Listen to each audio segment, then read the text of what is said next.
A heavy construction vehicle moving down the road cannot see the person walking in front of it because of a blind spot. Fortunately, the person manages to dodge out of the way at the last moment and avoids serious injury. Who do you think is at fault in this incident? The operator of the heavy construction vehicle or the person walking on the road? In these videos, we see once again just how careful we need to be when working with machinery in factories. A worker at a lathe initially appears to be doing everything normally. He's wearing gloves, but simply wearing gloves isn't enough. Due to a momentary lapse in concentration, he experiences something he never wanted to happen. In that moment, his coworkers rush to his aid and provide first aid. To avoid such a situation, always stay alert and strictly follow safety protocols.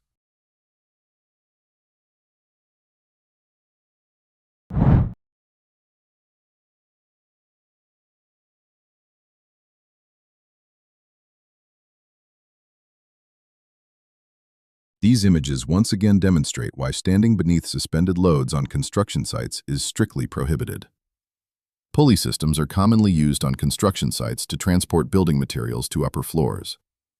This allows materials to be sent to upper floors quickly and with minimal effort. However, if more weight is placed on the pulley system than it can handle, a dangerous situation arises. This is exactly what happens in this video.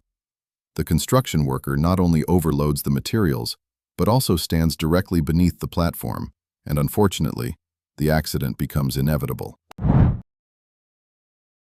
In these videos, sacks of wheat have been placed in the truck bed, but not secured.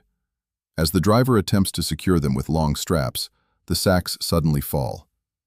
To prevent similar accidents, always ensure that loads are properly and securely fastened. Subscribe for more and stay safe. Thanks for watching. Take care.